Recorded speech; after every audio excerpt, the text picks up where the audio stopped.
Olá, sou Tatiana Guirado, psicóloga, e hoje vamos conversar um pouquinho sobre alienação parental. Vamos juntos?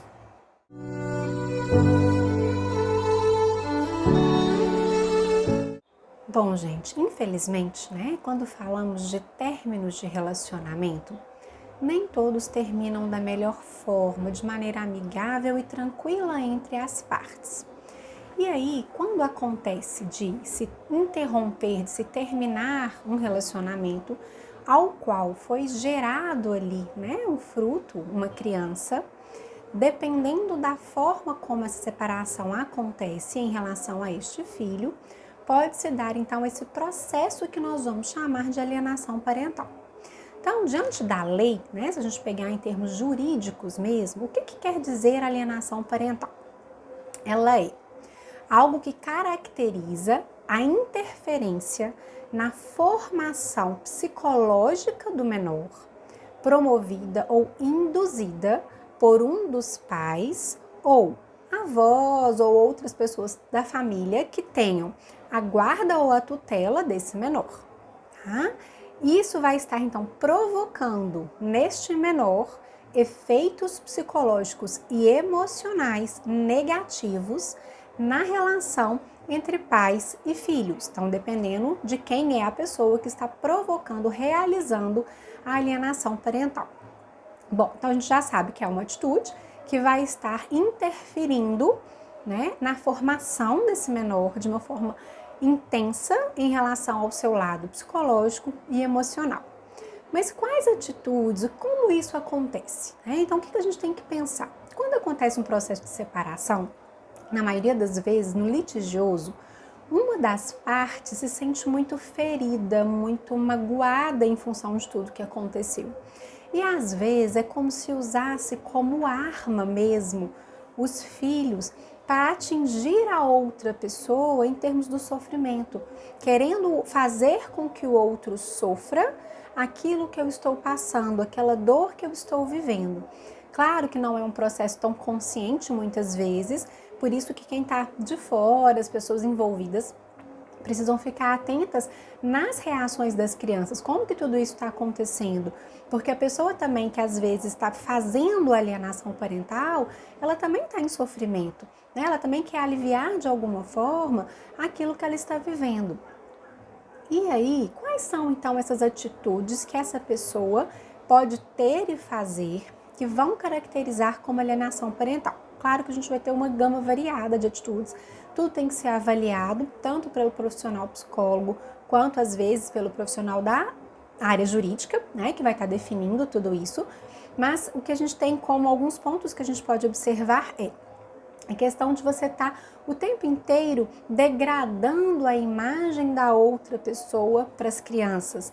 Então, falando mal o tempo inteiro, críticas, isso sempre pensando que é algo direcionado aos filhos, tá? Por isso, alienação parental. A gente tem também a questão de dificultar o contato. Então, vamos supor que a criança, o menor, ele está com a mãe. E aí a mãe dificulta o encontro com o pai. Ou vice-versa, ele está com o pai e o pai vai dificultar o encontro com a mãe. Então, sempre dando desculpas nos dias que ia ver, marca o horário e não está lá no local para a pessoa poder pegar. Então, tudo isso podem ser pontos que vão estar sendo avaliados dentro do conjunto da alienação. Omitir informações que sejam relevantes em relação a esse filho.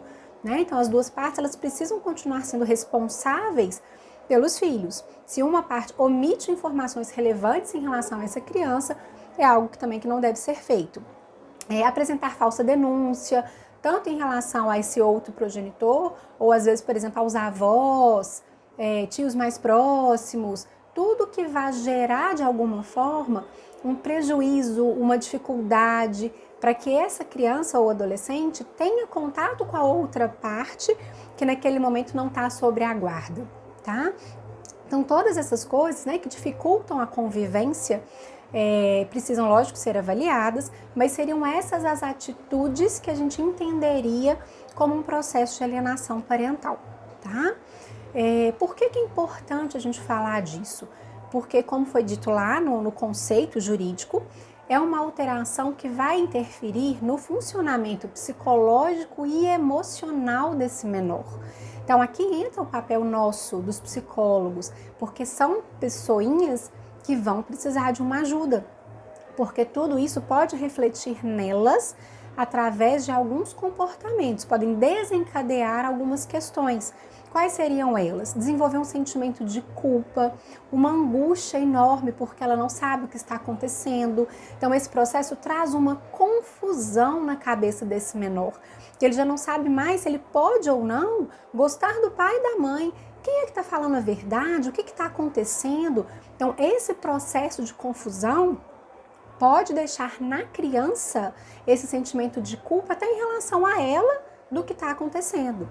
Com isso, pode se desencadear um processo de depressão, de ansiedade, medos intensos, dificuldades de aprendizagem. Então, na verdade, é muito sério o reflexo da alienação para o menor, porque é a parte mais vulnerável, vamos assim colocar. Ele fica entre duas pessoas que ele ama, que é o pai e a mãe, num fogo cruzado, sem saber o que dizer, o que pensar e como agir.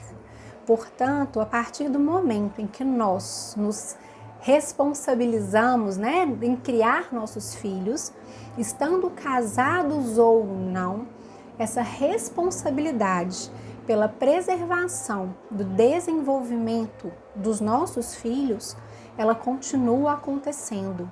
Então, a responsabilidade é tanto do pai quanto da mãe, independente deles estarem juntos, morando debaixo do mesmo teto.